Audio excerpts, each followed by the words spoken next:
Bonsoir à tous, bienvenue dans ce journal. Voici les titres de ce samedi. Le Monaco Energy Boat referme ses portes aujourd'hui. Pas moins de 40 équipes y ont participé, représentant 20 pays. Vous découvrirez les innovations technologiques maritimes au cœur de cette édition. Cet été, les expositions fleurissent un peu partout à Monaco. Hier, vous avez découvert Couleur au Grimaldi Forum. Aujourd'hui, ce sera Cactus à la Villa Sauber. Une plongée dans l'univers de la botanique avec les œuvres de plusieurs artistes dont nous parlera le directeur du Musée national de Monaco, Björn Dahlström, en duplex avec nous. Nous passerons également à la galerie Hauser in Wirth où une autre exposition exceptionnelle est proposée en parallèle, une série de photos de la célèbre artiste Annie Leibovitch. Si vous êtes déjà en vacances, arrivez-vous vraiment à déconnecter du travail? D'après une récente étude, près d'un salarié sur deux n'y parvient pas complètement pendant ses congés et ce n'est pas sans danger, comme nous l'expliquera le neuropsychologue Francis Eustache qui sera notre deuxième invité dans une quinzaine de minutes. Enfin, si vous n'arrivez pas à déconnecter, que diriez-vous d'une bonne partie de pétanque? Elle sent bon la Provence, mais c'est beaucoup plus loin que nous vous emmènerons commencer la partie à New York, dans le quartier de Brooklyn. Ce sera la chronique US de ce samedi. C'était la dernière journée du Monaco Energy Boat Challenge aujourd'hui. L'événement a rassemblé plus de 1000 étudiants de l'industrie du yachting pour démontrer les dernières innovations et technologies durables sur lesquelles ils ont travaillé tout au long de leur formation.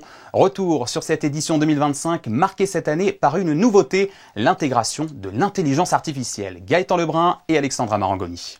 Elles sont 42 équipes venues de 20 pays différents à avoir relevé le défi ce matin pour l'épreuve du slalom.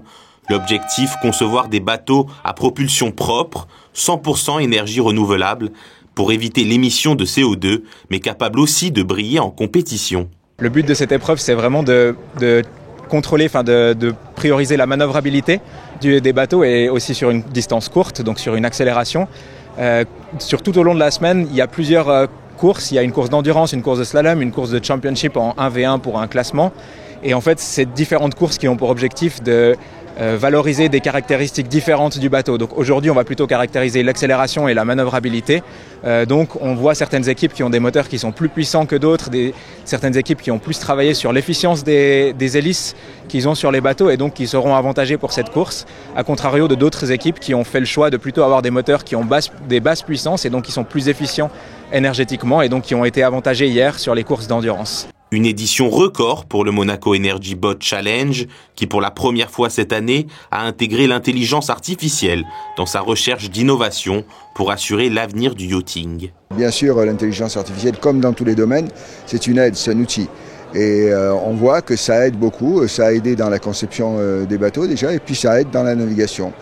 Et on peut être assuré qu'aujourd'hui, les bateaux sont optimisés, ils sont sérieux. Et bien sûr, on travaille avec du solaire, toutes les industries, toutes les sources d'énergie nouvelles, qui sont le solaire, l'électrique, l'hydrogène, d'autres choses qui vont arriver. Et on a vraiment un panorama de ce que pourra être le yachting du futur. Ce qu'on voit aujourd'hui, ce sont les futurs standards du nautisme. Ces jeunes équipes contribuent à inventer le bateau de demain, silencieux, propre et performant.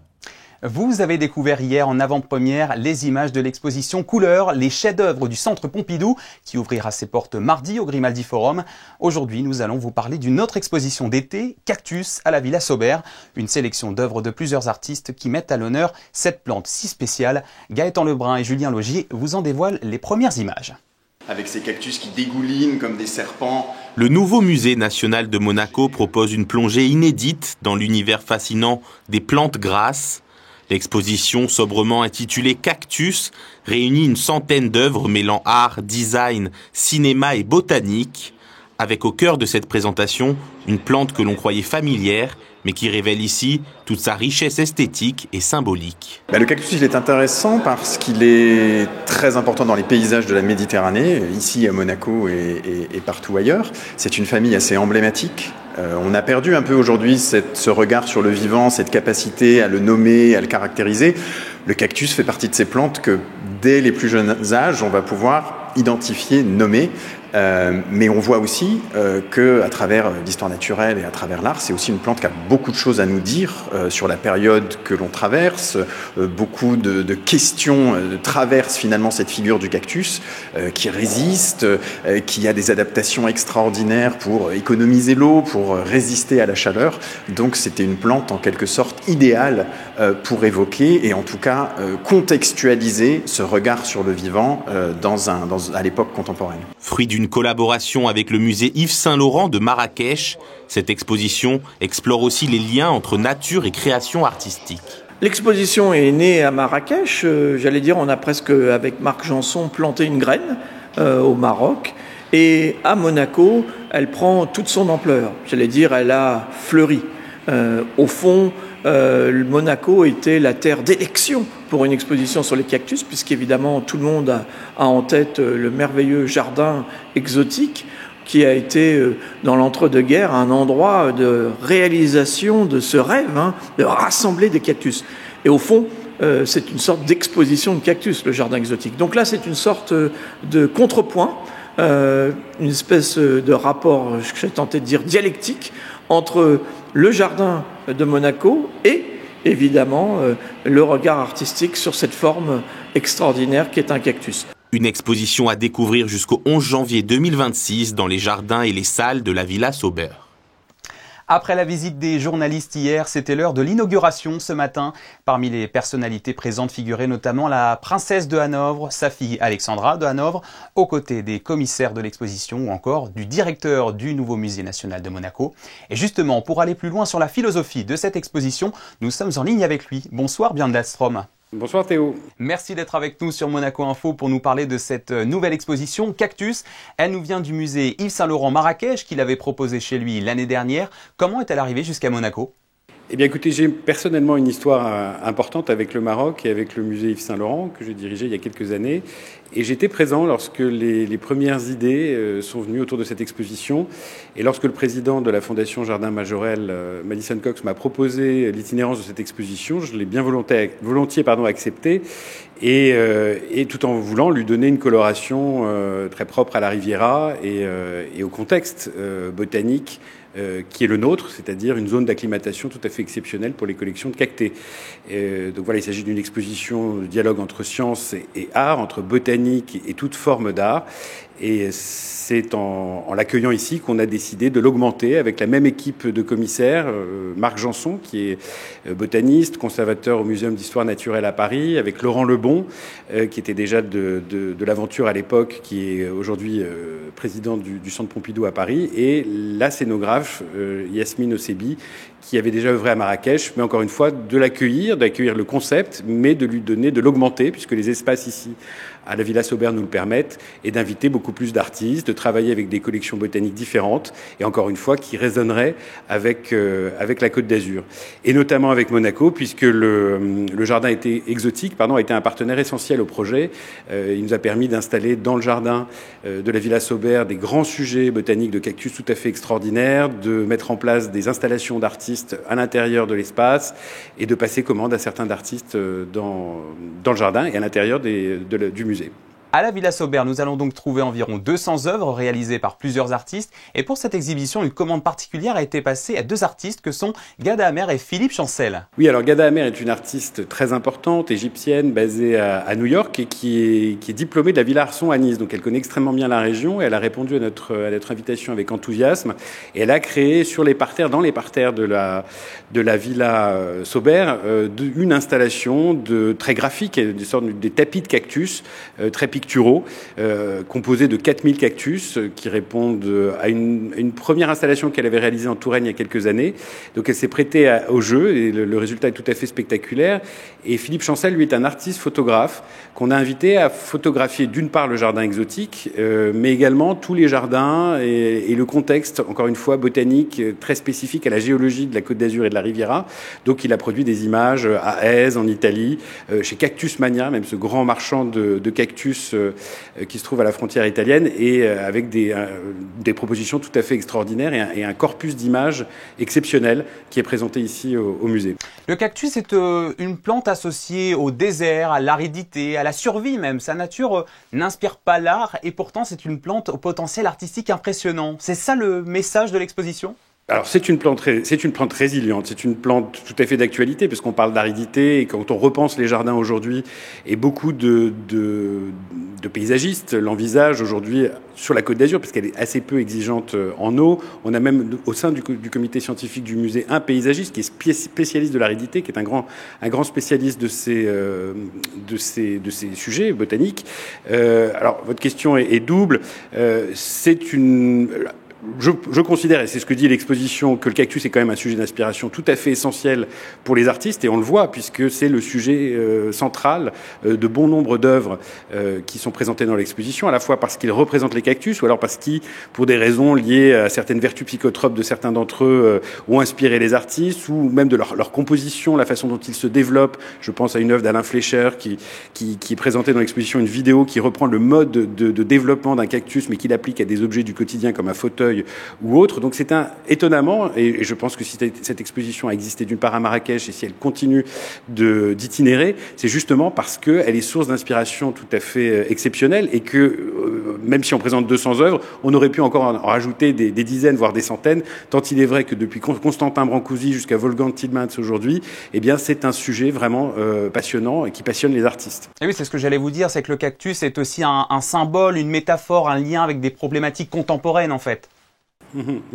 Oui, et c'est aussi pour ça qu'on en parle. À la fois l'infestation de ce qu'on appelle vulgairement le figuier de Barbarie, qui est complètement, dont des champs entiers sont détruits par la cochenille, justement lié aussi à des questions climatiques. Comment on réintroduit, on substitue ces cactus à d'autres formes d'autres typologies de végétaux qui sont plus endémiques de certaines régions, justement parce qu'ils ont cette résistance. Et l'exposition, de manière subtile, tout à fait artistique, évoque justement ces questions de bouleversement climatique. L'expo Cactus est donc à retrouver à partir de ce dimanche 6 juillet à la Villa Saubert. Et au programme, on peut également noter la projection nocturne de L'homme qui tue à Liberty Valence de John Ford le 24 juillet à 19h. Et de l'autre côté de la Principauté, à la Villa Paloma, cette fois, l'exposition Les Années Folles de Coco Chanel. J'ai rien oublié ? Oui, avec la projection aussi quelques jours plus tard de l'année dernière à Marienbad, un film merveilleux de la nouvelle vague d'Alain Resnais, où les modèles féminins, et notamment Delphine Seyrig, qui est le personnage central du film, est habillée en Chanel. Merci beaucoup Björn Dahlström d'avoir répondu à nos questions sur ce riche programme du NMNM cet été. Merci à vous et bonne soirée Théo. Encore une exposition présentée cette fois à la galerie Hauser & Wirth au One Monte Carlo. Elle s'intitule Stream of Consciousness et rassemble une série de photos de la célèbre artiste américaine Annie Leibovitz, qui est également membre de l'Académie des Beaux-Arts. Les détails d'Émilie Rousseau sur des images de Julien Laugier. Elle a immortalisé les plus grands artistes et politiques, a fait ses débuts aux côtés des Rolling Stones avant de travailler pour Vogue ou Vanity Fair. Annie Leibovitz est une figure incontournable de la photographie contemporaine. Pour la première fois, elle dévoile à Monaco une partie de son univers, des portraits de célébrités, des paysages saisissants ou des scènes de vie. Nous ici, on a choisi en fait d'exposer au One Monte Carlo, dans la galerie Hauser & Wirth, les derniers années en fait de sa carrière. C'est des séries très intéressantes, peut-être moins connues de Annie Leibovitz.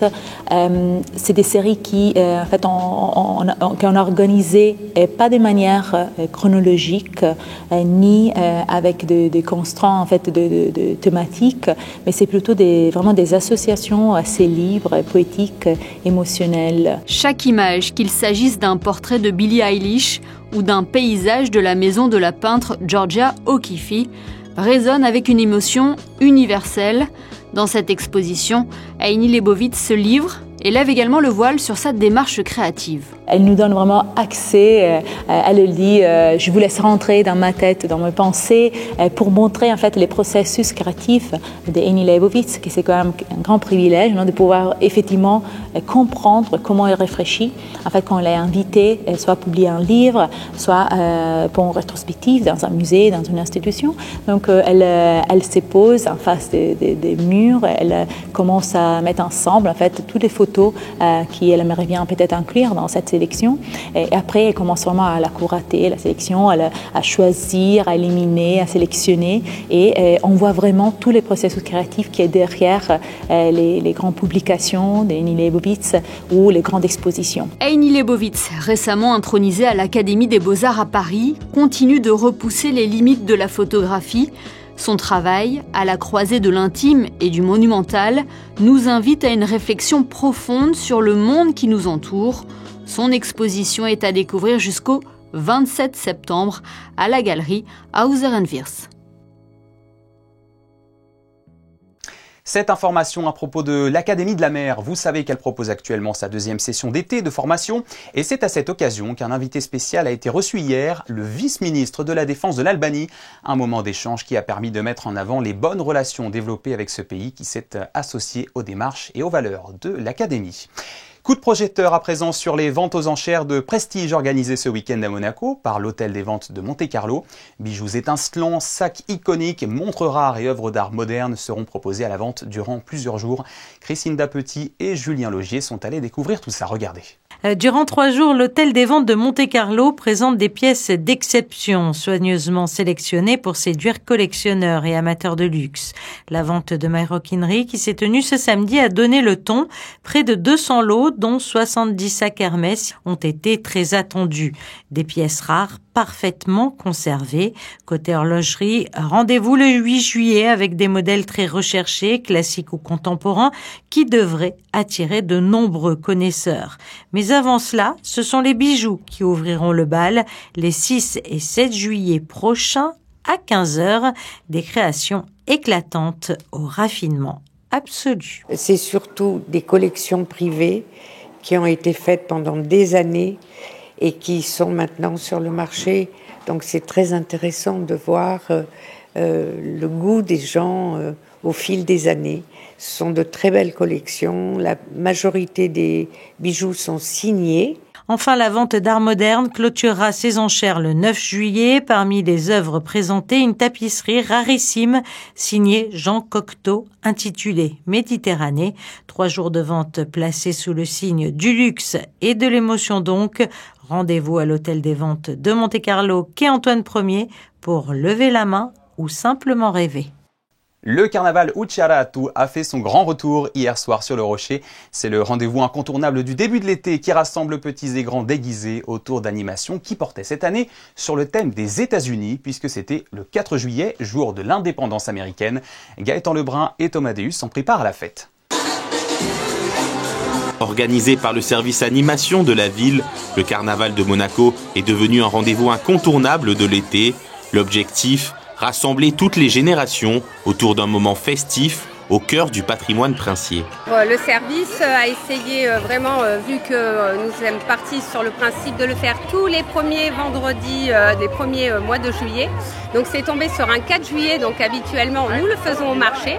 Donc là l'idée c'était vraiment d'orienter, donc nous tombons sur l'Independence Day, donc de faire un événement sur le thème américain. C'est toujours une rencontre intergénérationnelle, non seulement pour les Monégasques, les résidents, mais également les autres communautés. Donc ce soir les Américains, mais les autres sont les bienvenus et donc de passer un bon moment entre enfants et adultes et se divertir. Sous un ciel d'été, familles, enfants et visiteurs se sont réunis pour célébrer un moment de partage et de joie. Au programme, ateliers maquillage, bulles géantes, spectacles de rue et bien sûr l'incontournable défilé de chars. Une soirée de fête qui symbolise le début de l'été pour la principauté. Très important parce que donc le bac, on a eu les résultats aujourd'hui, donc les moins jeunes et les jeunes ont besoin de s'amuser, donc en effet on commence toujours, la chaleur est arrivée depuis quelque temps par le Ucciaratu et ensuite on essaye donc de proposer sur le port, on va faire l'inauguration de notre animation estivale. Et il y aura également des propositions toujours au Square Gasto, les feux d'artifice, mais je vous invite, comme on l'avait présenté, à aller sur le site de la mairie pour retrouver le détail des programmations. Une 11e édition réussie sous le signe de la convivialité et de la magie. Le Rocher, le temps d'une soirée, s'est transformé en un carnaval inoubliable. Un mot de tennis avec le tournoi de Wimbledon qui bat son plein. Le monégasque Hugo Nys a remporté cet après-midi son match de double en duo avec le français Édouard Roger Vasselin en 2-7, 6-4, 6-4 face aux Allemands Marc Waldner et Jacob Schnetter. Toujours en sport, le jumping s'achève ce soir en principauté. Vous avez découvert dans notre JT d'hier le métier de groom, les petites mains des cavaliers. Nous vous proposons aujourd'hui un nouvel épisode consacré à d'autres petites mains du jumping. Sur un tel événement, il y en a plein sans lesquels rien ne serait pareil. Marie Bonnet-Blanc et Alexandra Marangoni.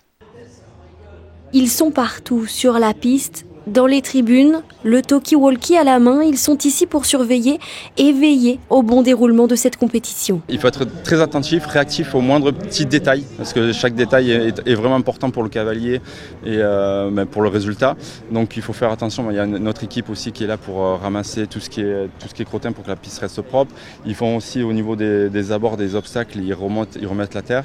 Après pareil, voir si la barre, quand une barre est touchée, qu'elle soit pas une barre comme ça qui est en plein milieu, il faut vite la remettre pour pas que le cheval repasse dessus. Voilà, il y a beaucoup de petits détails, il y a un petit drapeau qui se casse, il faut que chaque cavalier qui passe ait les mêmes conditions que le cavalier d'après ou d'avant. Un métier qui reste dans l'ombre, dont on parle très peu, et pourtant une grande partie de l'organisation repose sur ces personnes. C'est ce que les gens ne voient pas, mais c'est ce qui fait que l'événement fonctionne. C'est toutes ces petites mains. Nous, on organise le jumping des mois et des mois à l'avance en interne. Et ensuite, une fois sur place, chaque personne, chaque société, chaque entité va faire son travail. C'est-à-dire que nous, on doit faire en sorte que toutes les installations soient à disposition. Et après, chacun sait ce qu'il doit faire. On n'a même pas à intervenir. Le sol, on donne le timing. Ils savent très bien quand est-ce qu'ils doivent intervenir. Les gars des obstacles, c'est la même chose. Tout le monde sait ce qu'il doit faire. Entre les bénévoles, les organisateurs ou encore les prestataires, c'est environ 200 personnes qui travaillent sur le jumping durant ces quelques jours à Monaco. Elles nous font rêver elles aussi, les grandes vacances d'été sont bel et bien lancées, que l'on soit juillettiste ou haussien, la pause estivale est toujours très attendue et pour qu'elle soit la plus bénéfique possible, il est indispensable de mettre son cerveau au repos, ce qui n'est pas toujours évident, comme l'a expliqué le chercheur en neuropsychologie Francis Eustache à Patricia Navarro. Écoutez. Bonsoir Francis Eustache. Bonsoir. Nous sommes à l'aube de cette période de grandes vacances propice pour débrancher complètement ou pas, vous allez nous le dire. Débrancher au moins un petit peu. Après, ça dépend du travail qu'on fait, ça dépend des contraintes, mais en tout cas, débrancher un petit peu, au moins. Et la pause pour les estivants, elle va être physique, bien sûr, mais elle devrait surtout être mentale, selon vous? Oui, je pense qu'aujourd'hui, elle doit être physique, bien entendu. Là aussi, tout dépend des contraintes, du travail que l'on fait, si c'est un travail pénible. Mais en tout cas, pour tout le monde, elle doit être mentale. Parce qu'aujourd'hui, le problème que l'on a tous, je pense, c'est le problème de l'attention. Notre attention qui est hyper sollicitée en permanence. Donc, c'est bien d'être stimulé, c'est bien d'être dans un monde vivant autour de soi et d'être sollicité. Mais notre cerveau, notre psychisme, de façon plus générale, a besoin de temps en temps de se reposer. Et en fait, c'est pas totalement du repos. C'est en cela que c'est important de comprendre ce qu'il y a derrière ces périodes de relâchement, de déconnexion. Oui, parce que, Francis Eustache, est-ce que l'on peut vraiment mettre son cerveau au repos? Alors, notre cerveau, c'est un organe fascinant, vraiment fascinant. Moi, ça fait des décennies que je travaille sur le cerveau et je suis toujours émerveillé. Et notre cerveau, il se repose pas vraiment. C'est-à-dire qu'il est toujours en activité. Quand on dort, il est en activité. Et le sommeil, c'est aussi quelque chose de très important. Et puis, il y a ces moments qui sont pas du sommeil, mais qui sont pas une activité complète. C'est ce qu'on appelle les moments de repos. Et on a découvert ça de façon fortuite. Ça date d'à peu près 25 ans. C'était au tout début des années 2000. Ce sont des chercheurs en imagerie cérébrale qui ont montré, en comparant des situations différentes dites d'activation, c'est-à-dire quand on fait faire des tâches à des sujets en enregistrant l'activité du cerveau. Alors, on faisait des tâches très compliquées, soit motrices, soit cognitives, par exemple des exercices de mathématiques, et on comparait ça à des situations dites de repos, c'est-à-dire où le sujet n'avait rien à faire de particulier. Et en fait, ce qu'on a montré, c'est que le cerveau était toujours en activité, même quand il était au repos. Par contre, les régions cérébrales qui étaient sollicitées étaient différentes. Mais quelles sont les astuces ou techniques, peut-être, si elles existent, concrètes pour y parvenir? C'est extrêmement simple. C'est extrêmement simple et ça dépend aussi des personnes. C'est soit on se met dans le canapé, on pense à rien de particulier, on se laisse aller dans ses pensées. Bon, il y a des personnes qui aiment bien le canapé, il y a des personnes qui aiment bien être sur la plage. Bon, attention quand même au coup de soleil. Mais aussi, ça peut être une activité, mais une activité qui va être un petit peu routinière, qui va être rythmée. Alors, ça va être typiquement marcher dans un endroit calme. Il faut pas que ce soit par exemple, les couloirs du métro, c'est pas excellent parce qu'on a toujours peur de se faire heurter par quelqu'un ou de heurter quelqu'un d'autre. Mais un endroit calme, vous voyez, un sentier de randonnée, par exemple, la forêt, le bord d'un lac, etc. Ça, c'est très bien. Mais même aussi faire des activités très simples. Par exemple, tout de suite, c'est l'été, il y a des légumes verts. Vous voyez, éplucher des légumes, des petits pois. C'est pas une préconisation, vous voyez, psychologique ou médicale, mais c'est typiquement le genre de choses, parce que c'est une activité relativement rythmée qui va vous inciter à partir dans vos pensées. Et l'état, ce qu'on appelle l'état du mode par défaut, c'est ça, c'est se laisser aller à ses pensées. Donc là, on retrouve en fait une productivité pour notre cerveau, alors que c'est un peu contraire à ce qu'on pense du repos de façon générale. Oui, donc l'environnement joue, les activités créatives sont encouragées et les grandes vacances sont souvent l'occasion de marquer de longues pauses, de plusieurs semaines. Est-ce que c'est pertinent, par exemple, de prendre 15 jours, 3 semaines de vacances, plutôt que de fractionner par des périodes plus courtes? Je pense qu'il n'y a pas de recette. Là. Il n'y a pas de recette parce que il faut être en accord avec soi-même, avec les contraintes familiales, professionnelles. Mais à partir de là, il faut s'adapter. Et un peu de déconnexion, ça vaut mieux que pas de déconnexion du tout. Et si, malgré tout cela, alors ce sera ma conclusion, vous n'êtes pas magicien, mais si nous ne parvenons pas à déconnecter complètement, que risque-t-on au final, Francis Eustache? Alors, il faut rester positif dans cet échange du début de l'été. Je le conçois comme ça. Mais bon, en fait, c'est un problème qui peut être un problème grave.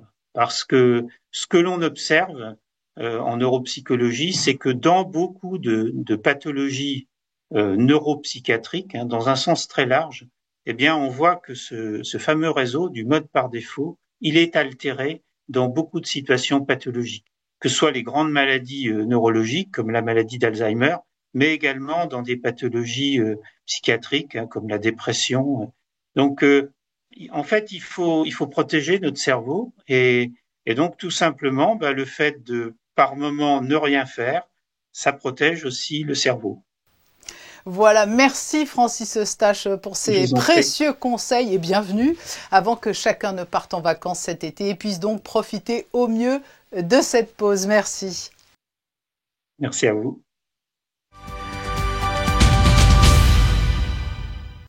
Et puisque l'on parle de vacances scolaires, cette semaine, c'est une activité qui sent bon l'été que je vous propose de redécouvrir dans la chronique US de notre correspondante.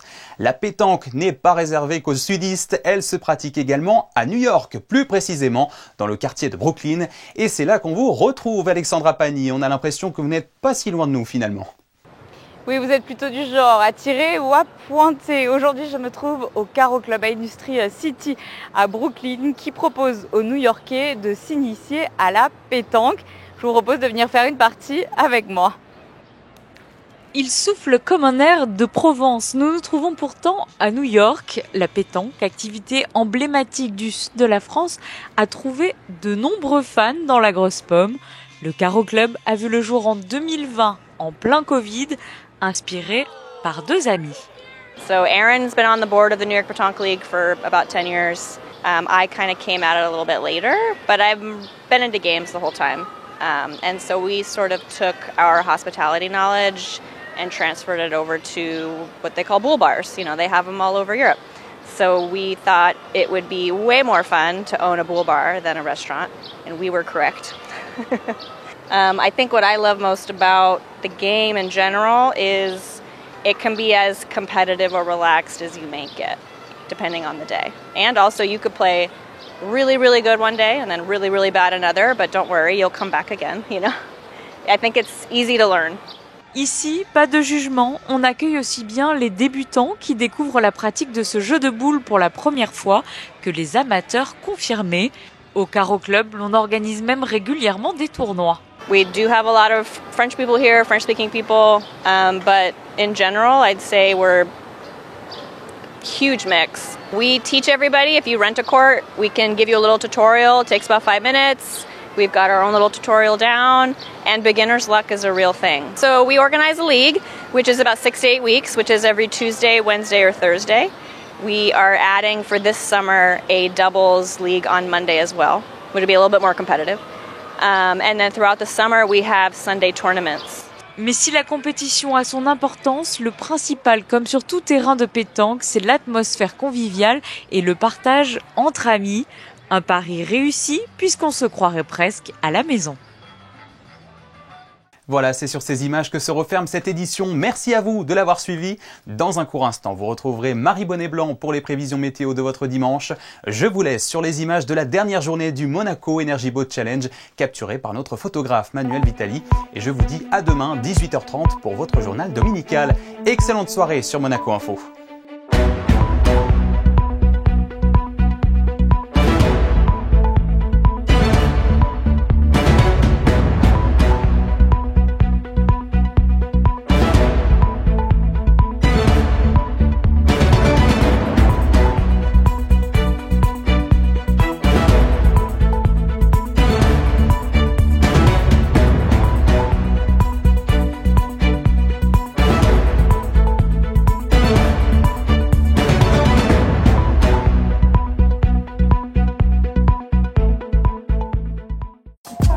Retrouvez la météo avec Maya Bay, le restaurant référence thaï japonais de Monaco. Bonsoir à tous, on se retrouve pour faire le point sur le temps de demain qui devrait se gâter avec des risques d'orage dans la matinée. Dans l'après-midi, les averses orageuses devraient s'intensifier avec des rafales de vent qui pourraient aller jusqu'à 45 km à l'heure. Côté température, il fera tout de même 28 degrés le matin et jusqu'à 30 degrés dans l'après-midi. Et puis en ce dimanche, ce sera l'occasion de souhaiter une belle fête à toutes les Nolwenn. Ce sera également la journée internationale du baiser, cette marque de tendresse avec un record établi. 31h30, c'est le baiser le plus long de l'histoire jamais enregistré. C'était la météo avec Maya Bay, le restaurant référence thaï japonais de Monaco.